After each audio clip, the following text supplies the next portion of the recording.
Hi விவாஸ், இன்றைக்கி நான் உங்களுக்கு சிறுகீரையை வச்சு சாம்பார் பண்ணி காட்ட போகிறேன். வாங்க எப்படி செய்யலான்னு பார்க்கலாம். அதுக்கு முதல்ல சிறுகீரையை வாங்கி அது தண்டு இல்லாமல் இலையை மட்டும் ஆஞ்சி எடுத்து வச்சுக்கோங்க. எடுத்து வச்சு அதை நல்லா தண்ணியில் போட்டு மண் இல்லாமல் அலசி ஒரு குக்கரில் போட்டுக்கோங்க. போட்டுட்டு அது கூடவே கொஞ்சம் பூண்டு போட்டுக்கோங்க, தக்காளி போட்டுக்கோங்க, ஒரு துண்டு பெருங்காயம் போட்டுக்கோங்க. போட்டுட்டு அதில் நான் துவரம்பருப்பு போடுறேன். தேவைப்படுறவங்க பாசிப்பருப்பு கூட இது யூஸ் பண்ணிக்கலாம். 2 பருப்புமே இது நல்லா டேஸ்ட்டாக தாங்க இருக்கும்.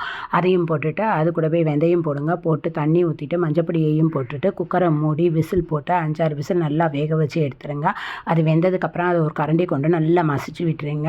மசித்ததுக்கப்புறம் நீங்கள் தேவையான அளவு காரத்துக்கு மிளகாப்பொடி போட்டு உப்பு போட்டு அதையும் நல்லா கொதிக்க விடுங்க. கொதிக்க வச்சு அது நல்லா திக்காகணும். திக்காக வர்ற வரைக்கும் அதை கொதிக்க வச்சுக்கோங்க. அதுக்கப்புறம் ஒரு பாத்திரத்தில் எண்ணெய் ஊற்றி அதில் சீரகம் போட்டு பொரிய விடுங்க. சீரகம் பொரிஞ்ச உடனே அதில் சின்ன வெங்காயத்தை பொடியை நறுக்கி போட்டு அதையும் ப்ரௌன் ஆகிற வரைக்கும் வதக்கி அதையும் சாம்பாரில் கொட்டி கிண்டி இறக்கிட்டிங்கன்னா இந்த டிஷ் ரெடி ஆகிடும். இது இட்லி, தோசை, சப்பாத்தி, பூரி, சாதம் எல்லாத்துக்குமே செம்ம டேஸ்ட்டாக இருக்குங்க.